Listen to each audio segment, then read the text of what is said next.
നമ്മുടെ നാട്ടിലെ ജനങ്ങളുടെ അറിവില്ലായ്മ കൊണ്ട് പലപ്പോഴും പണം നഷ്ടപ്പെടുന്ന ഒരുപാട് വഴികളുണ്ട്. അതിൽപ്പെട്ട ഒരു വഴിയാണ് ഇൻകം ടാക്സുമായി ബന്ധപ്പെട്ടുള്ള കാര്യം.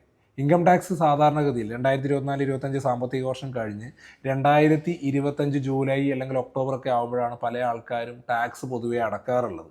പക്ഷേ അങ്ങനെ അടക്കുന്ന സമയത്ത് അവർ അനാവശ്യമായിട്ട് അടക്കേണ്ടി വരുന്ന ഒരു തുകയാണ് ഇൻട്രസ്റ്റ്. രണ്ട് വകുപ്പുകൾ പ്രകാരം ഇൻട്രസ്റ്റ് ചാർജ് ചെയ്യും. 234B എന്ന് പറയുന്ന വകുപ്പും 234C എന്ന് പറയുന്ന വകുപ്പും. അപ്പോൾ അത് ഒഴിവാക്കാൻ എന്താണ് ചെയ്യേണ്ടത്? അതിനു വേണ്ടിയിട്ടാണ് ഇൻകം ടാക്സ് നിയമത്തിൽ അഡ്വാൻസ് ടാക്സ്, മുൻകൂർ നികുതി എന്ന് പറഞ്ഞൊരു കൺസെപ്റ്റ് ഉണ്ടാക്കിയിരിക്കുന്നത്. ആ മുൻകൂർ നികുതി അടക്കാനുള്ള ലാസ്റ്റ് ഡേറ്റ് 2024-25 സാമ്പത്തിക വർഷത്തെ മുൻകൂർ നികുതി അടക്കാനുള്ള ലാസ്റ്റ് ഡേറ്റ് എന്ന് പറയുന്നത് മാർച്ച് 15 അപ്പോൾ മാർച്ച് 15-നുള്ളിൽ നിങ്ങൾ ഈ പറയുന്ന ടാക്സ് അടക്കുകയാണെങ്കിൽ നിങ്ങൾക്ക് ഈ പറഞ്ഞ അനാവശ്യമായിട്ട് വരുന്ന ഇൻട്രസ്റ്റും കാര്യങ്ങളൊക്കെ എന്ത് ചെയ്യാൻ വേണ്ടി പറ്റും, ഒഴിവാക്കാൻ വേണ്ടി പറ്റും. അപ്പം 10,000 രൂപക്ക് മുകളിൽ എസ്റ്റിമേറ്റഡ് ടാക്സ് ലയബിലിറ്റി ഉള്ള എല്ലാ ആൾക്കാരും അഡ്വാൻസ് ടാക്സ് അടക്കണമെന്നാണ് നിയമം. അങ്ങനെ അഡ്വാൻസ് ടാക്സ് അടച്ചു കഴിഞ്ഞാൽ നമുക്ക് ഇൻട്രസ്റ്റ് ഒഴിവാക്കാം. ഇല്ലെങ്കിൽ ഓരോ മാസവും ഓരോ ശതമാനം ഇൻട്രസ്റ്റ് വെച്ച് രണ്ട് വകുപ്പിൽ എന്ത് ചെയ്യേണ്ടി വരും, പേ ചെയ്യേണ്ടി വരും. അപ്പോൾ അത് ഒഴിവാക്കാൻ വേണ്ടി ഇത് മറ്റുള്ള ആൾക്കാർക്ക് ഒന്ന് ഷെയർ ചെയ്യുക. ഇതുപോലെയുള്ള കാര്യങ്ങൾക്ക് പേജ് ഒന്ന് ഫോളോ ചെയ്യുക.